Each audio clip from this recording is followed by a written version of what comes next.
Bonjour et bienvenue à toi dans cette deuxième capsule vidéo d'introduction à la philosophie.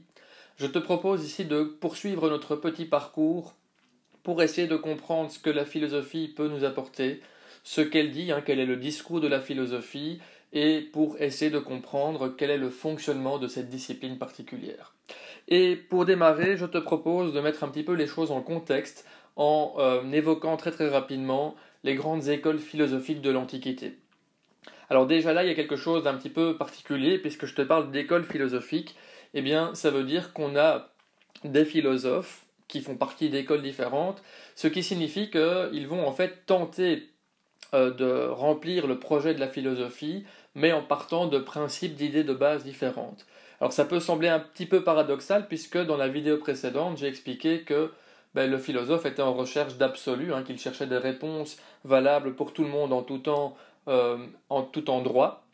Paradoxalement, on peut voir que les philosophes ne sont pas forcément d'accord sur le point de départ quelque part. Et donc ça veut dire que même entre philosophes, eh bien, on a différentes manières de penser, on va avoir différents points de départ, différentes attaches, différentes manières d'expliquer les choses. Et ça, ça nous montre bien que le projet de la philosophie est un projet compliqué, arriver à expliquer les choses, arriver à comprendre, arriver à tenir un discours universel, ça n'est pas évident, et on peut le voir dès le départ, dès l'origine de la philosophie, puisque on voit qu'on a des écoles différentes et donc des manières de voir le monde différentes. Justement, à propos de ces écoles philosophiques, eh bien, il me semble important que tu entendes déjà certains noms de ces écoles, certaines écoles qui sont importantes et qui ont marqué l'histoire de la philosophie. Et dans l'Antiquité, on retient à l'origine de la philosophie trois grandes écoles qui ont vraiment marqué le début de la philosophie. La première grande école, c'est le platonisme, qui démarre au IVe siècle avant Jésus-Christ. On a également au IIIe siècle le stoïcisme, et entre le IIIe et le IVe siècle avant Jésus-Christ, l'épicurisme. Voilà, alors attention, les dates que je t'indique ici, ce sont bien les dates d'origine de ces écoles, mais il faut bien avoir en tête que ces mouvements, ces écoles vont se retrouver dans toute l'histoire de la philosophie, elles vont présenter des idées vers lesquelles on va souvent revenir et auxquelles on va faire appel dans l'histoire de la philosophie. Alors dans le cadre du cours de latin, il est important de bien comprendre que ces mouvements démarrent en Grèce, mais comme d'habitude, ces idées grecques, eh bien, on va les retrouver à Rome et elles vont influencer la culture romaine. Alors nous, on ne va pas dans cette vidéo et dans ce parcours nous intéresser à ces trois mouvements, on va en fait en étudier un en particulier, et ce mouvement, ce sera l'épicurisme. Alors le platonisme et le stoïcisme, tu les verras l'année prochaine, puisque ce cours se poursuivra en sixième.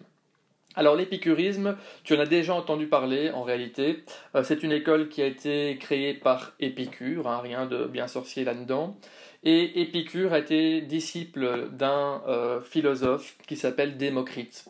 Alors Démocrite, sa particularité, c'est que c'est un matérialiste.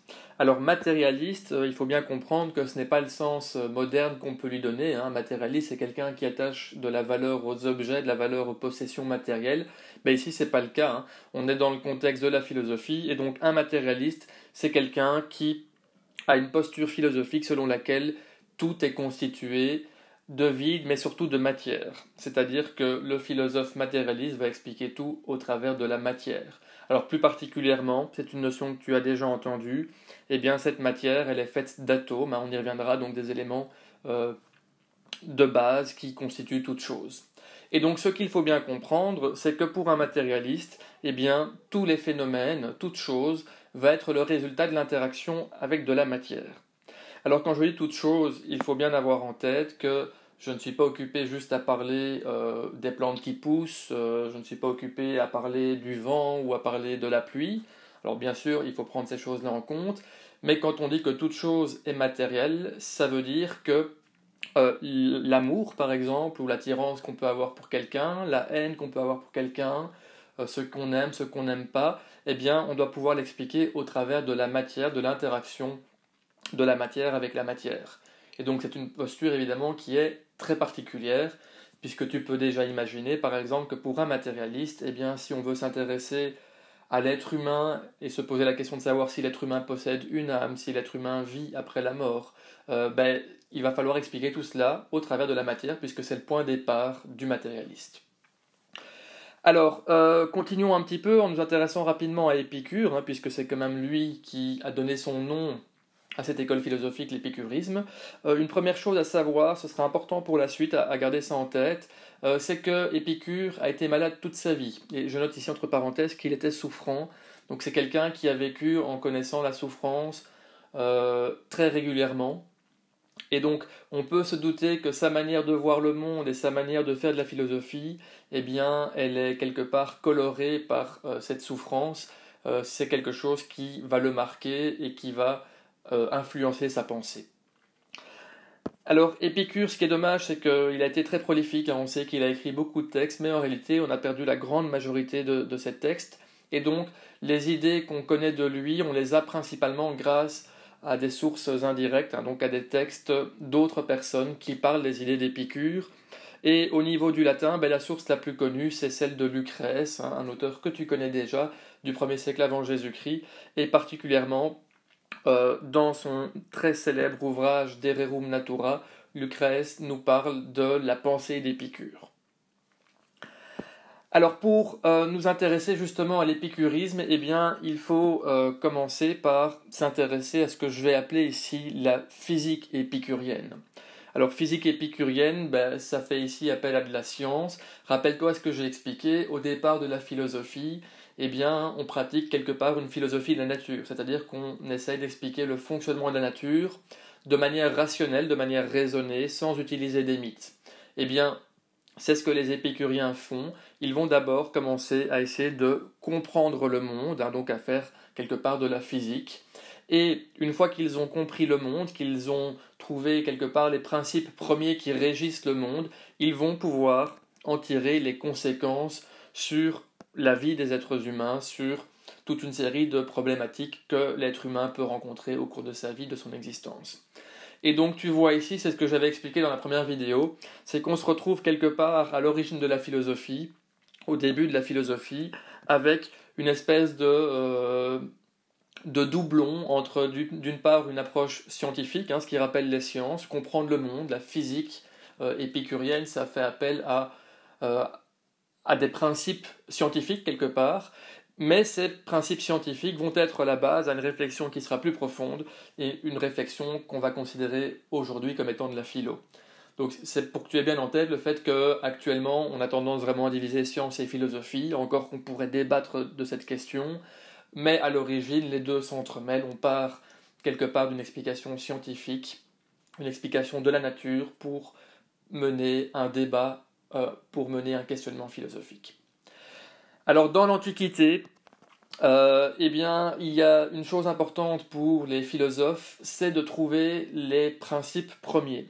C'est-à-dire qu'on est convaincu que pour pouvoir expliquer l'ensemble du monde, il doit être possible de trouver des éléments simples, des espèces de briques primitives qui vont permettre eh bien, d'expliquer toutes les choses. Donc on a vraiment l'idée qu'au départ, pour faire de la philosophie et de la science, encore une fois les deux sont mélangés, eh bien on doit pouvoir trouver des éléments d'origine qui soient le plus simple possible.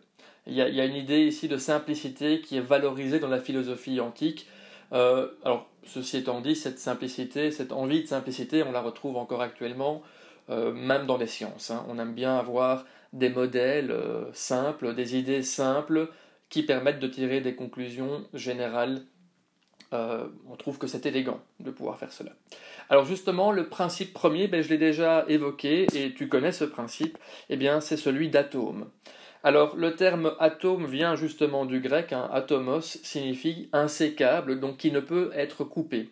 Donc ça veut dire que le monde entier peut s'expliquer au travers d'éléments insécables, donc ça veut dire que si je coupe la matière, je vais pouvoir la couper, et puis ce que j'obtiens, je vais pouvoir la couper encore jusqu'à un certain stade où je n'arriverai plus à couper la matière en éléments plus petits. Et bien c'est là que j'arrive à cette idée d'atome, donc c'est cette espèce de brique primitive.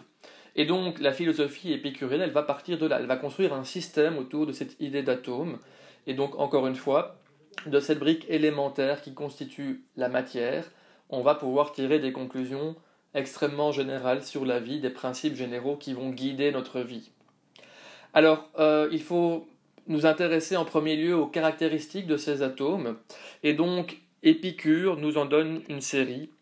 La première chose, c'est que ces atomes sont éternels, donc ils existent depuis toujours, et ils étaient là depuis toute l'éternité, et ils seront là jusqu'à toute l'éternité. Donc ça veut dire qu'ils sont éternels, ils ne disparaissent pas, ils ne peuvent pas être désagrégés, on ne peut pas les détruire, ils sont là et ils le seront toujours. Ces atomes, une idée un peu particulière, c'est qu'ils sont étendus, donc ça veut dire que ils ont quand même, ils occupent un espace. Hein, un atome, il a des dimensions quelque part, donc ils ont une taille, ce ne sont pas juste des idées, mais dans l'univers, un atome, il possède une forme, il possède des caractéristiques géométriques, et il occupe un certain volume quelque part. Ces atomes, alors même si on considère qu'ils sont simples, il faut savoir qu'ils peuvent avoir des formes différentes. Donc en réalité, il existe plein d'atomes de formes différentes, de tailles différentes et même de poids différents. Donc on a une idée simple ici qui est celle de l'atome, mais l'atome peut regrouper plein de formes différentes. Autre élément important, c'est que ces atomes sont en nombre infini. Ils sont en nombre infini, donc dans l'univers, il y a une quantité infinie d'atomes qui parcourent l'univers. Alors justement, je viens de le dire, ces atomes, selon Épicure, sont en mouvement perpétuel. Et plus précisément, on va le voir, ces atomes, en fait, ils sont en mouvement, ils vont en ligne droite à travers l'univers depuis toujours et jusqu'à toute l'éternité. Donc ça veut dire qu'ils vont continuer à être en mouvement. Alors ceci, ça implique une idée dont j'ai déjà parlé en classe. Eh bien, cette idée, c'est que si les atomes sont en mouvement depuis toujours et qu'ils vont en ligne droite, ça nécessite un univers infini. Voilà. Donc l'univers est infini, il n'a pas de fin, et on a un nombre d'atomes, de briques élémentaires en nombre infini. Donc ça, c'est une idée évidemment très importante. Et cette idée d'un univers infini, elle vient justement du fait que pour Épicure, les atomes sont en mouvement perpétuel. Et donc il y a la nécessité d'avoir un univers qui n'a pas de borne, qui n'a pas de limite. Et donc au final, l'univers, pour Épicure, eh bien, il est constitué, je devrais dire, de deux choses. On a les atomes, donc on a la matière, et on a le vide. Parce que eh bien, si on veut être complet, il faut considérer que ces atomes doivent se déplacer quelque part, et ce quelque part, eh bien, c'est le vide. Voilà. Alors, attention, on a donc ici ces deux éléments constitutifs de l'univers, et comme je l'ai dit, le projet de la physique épicurienne et de la philosophie épicurienne, c'est qu'on va expliquer tout l'univers au travers de cela. Et encore une fois, quand je dis tout l'univers, ça veut dire qu'on va devoir expliquer tous les phénomènes, des plus physiques, des plus naturels, je l'ai déjà dit, mais la pluie, le tonnerre, l'orage, jusqu'aux choses les plus abstraites. Une idée abstraite, par exemple, c'est l'idée d'amour, c'est l'idée de plaisir. Voilà, ces idées-là vont devoir être expliquées au travers de l'atome et du vide. Et c'est tellement important aussi que je le reprécise encore une fois, toute chose est constituée d'atomes, et en réalité, les choses que nous connaissons et nous-mêmes, nous sommes constitués d'atomes qui ont dû à un moment donné se rencontrer et s'assembler dans le vide. C'est une idée importante aussi. Donc, les choses qui existent, qui ne sont pas des atomes, eh bien, ce sont des choses qui sont constituées d'atomes, qui se sont regroupées pour former des assemblages d'atomes et qui permettent d'avoir des constructions plus élaborées. Justement, puisque quelque part c'est ce mouvement des atomes qui permet de constituer les choses, de faire en sorte que les atomes se rencontrent pour constituer des assemblages plus complexes, eh bien intéressons-nous à cette idée de mouvement qui serait à l'origine des choses. Et pour comprendre ici certaines idées, je te propose de regarder ensemble un extrait en français de Lucrèce, un extrait du De Rerum Natura, et on va voir un petit peu ici quelle est l'idée qu'on peut se faire du mouvement qui est à l'origine des choses. Alors, ce qu'on nous dit ici, c'est que ce qui tombe dans l'eau ou dans l'air doit sans doute accélérer sa chute en proportion de sa pesanteur. Alors, la pesanteur, c'est le fait qu'un objet ait plus ou moins de poids. Parce que les éléments de l'eau et ceux de l'air subtil ne peuvent opposer même résistance à tous les corps et cèdent plus vite à la pression des plus pesants. Alors cet extrait ici, qu'est-ce qu'il nous dit? Eh bien il nous dit que les atomes, les éléments qui circuleraient dans l'eau ou dans l'air, eh bien, vont avoir une certaine résistance de l'eau ou de l'air en fonction de leur poids. Et donc on a l'idée ici qu'on a des atomes qui circuleraient en fait dans d'autres atomes, parce que l'air et l'eau ce sont également des assemblages d'atomes, mais ces éléments-là eh bien, sont reliés entre eux et vont offrir plus ou moins de résistance aux atomes qui traversent quelque part ce milieu, cet assemblage d'atomes. Et donc ce qu'on a ici, c'est qu'on a en réalité, je pourrais dire pour faire un peu de physique, on a ici une prémisse de l'idée de frottement sur Terre. Donc l'idée que des atomes, ou en fait des objets plus importants que des atomes, eh bien, vont rencontrer une certaine résistance quand ils circulent dans un milieu donné, donc dans de l'air ou dans de l'eau par exemple. Et donc ça explique le fait que sur Terre, on peut déjà observer que des objets plus lourds vont aller plus vite que des objets plus légers. Voilà. Bon, tu sais physiquement que ça n'est pas tout à fait exact, mais en gros l'idée importante ici à retenir, c'est que Lucrèce, et au travers de Lucrèce, Épicure nous explique que les objets lourds, pesants, eh bien, vont avoir moins de résistance de l'air ou de l'eau que les objets plus légers. Par contre, il continue en disant « Mais à aucun corps, en nul point, dans nul moment, donc nulle part, jamais, à n'importe quel moment, le vide ne peut cesser, comme le veut sa nature, de céder. » Donc le vide ne peut cesser, comme le veut sa nature, de céder. Aussi, tous les atomes doivent, à travers le vide inerte, être emportés d'une vitesse égale, malgré l'inégalité des pesanteurs. Alors là, on a quelque chose qui est finalement assez extraordinaire, parce que Épicure, Lucrèce ont déjà l'idée que dans le vide, donc ça veut dire pas sur Terre, quelque part ailleurs que sur Terre, eh bien les objets ne rencontrent pas de résistance du vide, parce que le vide par définition, il le dit comme c'est sa nature de laisser passer les objets, de laisser passer les atomes, de laisser passer les choses qui circulent dans le vide. Et donc il nous dit que indépendamment de la vitesse indépendamment du poids des objets, eh bien, les atomes, les objets vont aller à la même vitesse dans le vide. Donc l'idée ici importante que je note, tous les atomes vont à la même vitesse dans le vide. Alors là aussi, on sait maintenant que ce n'est pas vrai, mais voilà, c'est la prémisse qu'il pose, c'est l'idée de base qu'il va donner. Dans le vide, tous les atomes devraient tomber en réalité à la même vitesse. Alors, on continue. Jamais donc sur les plus légers ne tomberont les plus lourds, ni ne produiront d'eux-mêmes avec des chocs les mouvements divers au moyen desquels peut opérer la nature. Alors cette idée ici, elle est très intéressante, donc on poursuit le raisonnement. On nous dit, voilà, les atomes dans le vide, ils vont tous à la même vitesse, peu importe leur poids. Et on sait en même temps que ces atomes, ils sont en mouvement depuis toujours. Et donc ici, on a un problème logique en réalité, parce que ça veut dire que si les atomes vont à la même vitesse, eh bien, ils ne devraient pas se rencontrer. Ils ne devraient jamais tomber les uns sur les autres pour former des assemblages plus complexes. Et donc ici, c'est ce qu'il nous dit. On nous dit, la nature ne peut pas opérer à cause de cela, puisque les atomes ne peuvent pas se rencontrer, et donc, en fait, nous ne devrions pas exister quelque part. On ne devrait pas exister, puisque pour exister, il faudrait que les atomes se rencontrent, et pour ça, il faudrait qu'ils n'aillent pas à la même vitesse dans le vide, quelque part.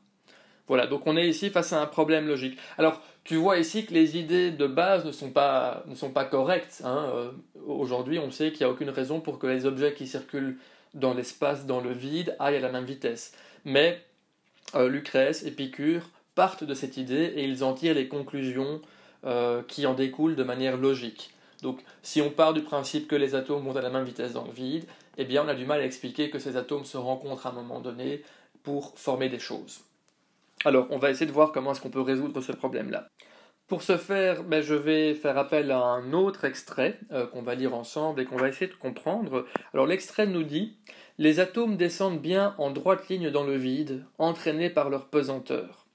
Mais il leur arrive, on ne saurait dire où ni quand, de s'écarter un petit peu de la verticale, si peu qu'à peine peut-on parler de déclinaison.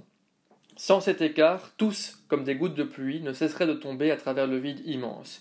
Il n'y aurait point lieu à rencontre, à choc, et jamais la nature n'eût pu rien créer. Donc tu vois ici, on retrouve cette idée selon laquelle les atomes tombent en ligne droite dans le vide à cause de leur poids, mais qu'ils ne peuvent pas se rencontrer puisqu'ils vont en ligne droite.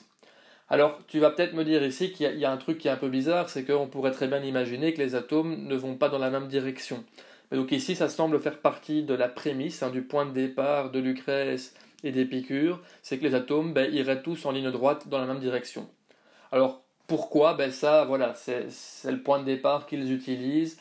Évidemment, tu te rends compte que c'est discutable, mais ce qui m'intéresse ici, c'est de comprendre un petit peu la logique philosophique qu'ils utilisent, le fait de partir d'un point de départ et d'en tirer des conséquences. Alors justement, ce qu'on nous dit ici, c'est que du coup, on ne devrait pas exister, les planètes ne devraient pas exister, rien ne devrait exister, puisque les atomes ne devraient pas se rencontrer. Et pour résoudre ce problème, eh bien, ce qu'ils nous disent, c'est qu'il arrive aux atomes, on ne sait pas dire quand ou comment, à quel moment, à quel endroit, mais il leur arrive de temps en temps de s'écarter un peu de la verticale. Donc il leur arrive de, en fait, s'écarter de la ligne droite. Et ce qui est intéressant ici, tu vas le comprendre par la suite, c'est qu'il y a donc un espèce d'aspect aléatoire. Ça veut dire que, un peu par hasard, à un moment donné, il arrive qu'un atome dévie très légèrement sa trajectoire. Et s'il dévie très légèrement, ça veut dire qu'il va pouvoir venir rencontrer, venir couper la trajectoire d'autres atomes, et donc ainsi constituer des choses. Alors, cette idée de dévier de sa trajectoire, ici dans le texte, c'est ce qu'on appelle la déclinaison. En latin, le terme utilisé, c'est le clinamen. Alors, le clinamen, c'est une notion qui est importante ici, puisque le clinamen représente la capacité des atomes à dévier très très légèrement de leur trajectoire, à ne pas se déplacer parfaitement en ligne droite. Et donc, encore une fois, j'insiste bien, de temps en temps, de manière imprédictible, un atome dévie de sa trajectoire. Alors peut-être que jusqu'à ce stade-ci, tu trouves que la vidéo est peut-être un peu lourde, et qu'on est ici dans des considérations un peu tordues, mais tu vas voir que ces points de départ, ces notions ici sont très très importantes d'un point de vue philosophique et disent des choses intéressantes sur la vie des êtres humains. Alors justement, continuons un petit peu sur cette voie et intéressons-nous donc au clinamen et au libre arbitre. Alors peut-être avant de poursuivre avec l'extrait suivant, le libre arbitre, c'est en réalité notre capacité à prendre des décisions par nous-mêmes, à avoir une volonté et à décider de notre vie, à faire des choix finalement. Au cours de l'histoire de la philosophie, le libre arbitre a parfois été remis en question. Dans certaines religions, dans certains courants philosophiques, on a tendance à dire qu'il n'y a pas de libre arbitre et que tout est écrit depuis le départ. Et que donc on serait finalement des acteurs d'une pièce, et à notre naissance, notre voie est tracée. Et donc quand on pense qu'on prend une décision, en fait elle est déjà écrite à l'avance. Donc ça remet en cause le libre arbitre. Pour d'autres courants, l'être humain est doué de libre arbitre et il décide lui-même de faire des choix et de prendre certaines directions dans sa vie. Et donc tu vas voir ici qu'il y a un lien entre le clinamen et le libre arbitre. Alors pour en parler, prenons un extrait à nouveau qui va nous permettre de comprendre les choses. Je te propose de commencer par lire cet extrait une première fois et puis on pourra en faire le commentaire. Enfin, si tous les mouvements sont enchaînés dans la nature, si toujours d'un premier naît un second suivant un ordre rigoureux, si par leur déclinaison les atomes ne provoquent pas un mouvement qui rompe les lois de la fatalité et qui empêche que les causes ne se succèdent à l'infini, d'où vient donc cette liberté accordée sur terre aux êtres vivants? D'où vient, dis-je, cette libre faculté arrachée au destin qui nous fait aller partout où la volonté nous mène? Nos mouvements peuvent changer de direction sans être déterminés par le temps ni par le lieu, mais selon que nous inspire notre esprit lui-même. Car, sans aucun doute, de tels actes ont leur principe dans notre volonté, et c'est de là que le mouvement se répand dans les membres. Ne vois-tu pas qu'au moment où s'ouvre la barrière, les chevaux ne peuvent s'élancer aussi vite que le voudrait leur esprit lui-même? Il faut que de tout leur corps s'anime la masse de la matière, qui, impétueusement portée dans tout l'organisme, s'unissent au désir et en suivent l'élan. Cet extrait n'est pas facile à comprendre, mais on va essayer de le décortiquer. Tu peux déjà te rendre compte que la question ici qui est posée, c'est celle du libre arbitre, justement. Dans cet extrait, Lucrèce pose une question, c'est de savoir comment peut-on expliquer le libre arbitre sans le clinamen. Et en fait, il nous dit que ce n'est pas possible. S'il n'y a pas de clinamen, eh bien, on ne peut pas expliquer que nous ayons une volonté, que nous ayons une liberté de prendre des décisions. Alors, reprenons justement l'extrait depuis le début. Au début, il nous dit en gros que les mouvements sont enchaînés dans la nature et que d'un premier mouvement va naître un second dans un ordre rigoureux. Cette idée-là, en fait, elle est un petit peu mécanique, c'est-à-dire que si j'ai par exemple un atome qui vient en percuter un autre, eh bien, je peux prédire ce qui va se passer, c'est-à-dire que je peux déterminer quel va être le mouvement du deuxième atome. Et cette notion-là, elle est très importante, c'est en fait une notion selon laquelle, eh bien, les causes vont permettre de déduire les conséquences. Alors ça se passe au niveau des atomes ici, mais ça se passe aussi au niveau de nos vies. Et ça signifie que quelque part, si je connais les causes, eh bien, je peux connaître les conséquences. Et donc, avec cette idée-là, eh bien, on est dans une idée philosophique qui est celle du déterminisme. C'est-à-dire que nous serions déterminés par le contexte dans lequel nous nous trouvons. Et les atomes, de la même manière, seraient déterminés, leur mouvement serait déterminé, leur vie serait déterminée, simplement parce qu'ils dépendent du contexte dans lequel ils se trouvent. Et ça nous enlève le libre arbitre, parce que ça veut dire que les choses se passent de manière mécanique, une cause va entraîner une conséquence logique, et on peut du coup enchaîner les causes aux conséquences, et ainsi prédire ce qu'il va se passer. Alors, cette notion ici, il faut bien comprendre qu'on nous parle d'atomes ici, mais les atomes constituent toutes les choses, et donc, quelque part, ce déterminisme au niveau des atomes va se retrouver au niveau supérieur, qui serait celui des objets, des êtres vivants.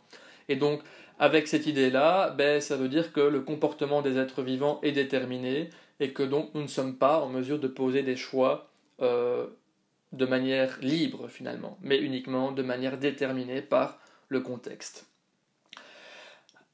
Alors, ensuite, dans l'extrait, ce que Lucrèce nous dit, si par leur déclinaison, donc justement l'idée de clinamen, donc s'il n'y a pas le clinamen, eh bien, en fait, on ne peut pas, quelque part, briser les lois de la fatalité qui empêchent que les causes ne se succèdent à l'infini. Donc ici, il faut revenir à l'idée de déterminisme, c'est-à-dire que les choses devraient s'enchaîner de manière logique, les causes entraînent des conséquences, mais en fait, il y a le clinamen. Le clinamen, ça vient rajouter de l'aléatoire. Ça fait qu'à un moment donné, eh bien, un atome peut venir rompre la causalité et peut venir rompre la fatalité des choses qui s'enchaînent. Et donc, cette idée-là est très importante puisque, quelque part, elle vient, j'ai envie de dire, chambouler un petit peu la mécanique de l'univers. On s'attend à ce que les choses se passent d'une manière déterminée, quelque part qui serait calculable, mais comme de temps en temps il y a un atome qui pour une raison inconnue change de trajectoire et de manière imprédictible, eh bien ça vient casser le déterminisme. Alors de cela il découle que nous sommes doués de liberté, que nous avons une libre faculté arrachée au destin. Alors j'aime beaucoup cette formulation, une libre faculté arrachée au destin, ça veut justement dire que nous, êtres vivants, nous pouvons prendre des décisions libres, que nous arrachons au destin. Alors le destin ici, il faut bien comprendre que ce n'est pas une destinée qui serait d'ordre religieuse, mais c'est bien une destinée quelque part mécanique, dans le sens, encore une fois, où si on connaît les mouvements des atomes, on devrait pouvoir prédire les mouvements suivants. Ici, ce n'est pas le cas, et ça nous permet d'être libres. Et donc, nous sommes doués de volonté, et nous ne sommes pas justement déterminés. Parce que nous avons, encore une fois, souligné un peu plus loin, l'idée de volonté. Donc, tu le vois, pour les épicuriens, nous sommes doués de liberté, de volonté et de libre arbitre.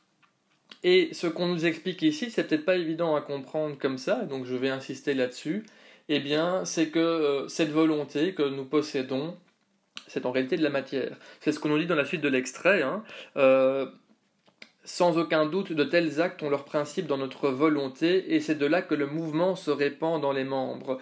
C'est-à-dire que la volonté, ici, il faut comprendre que c'est de la matière, ce sont des atomes qui se sont regroupés et qui font partie de notre corps.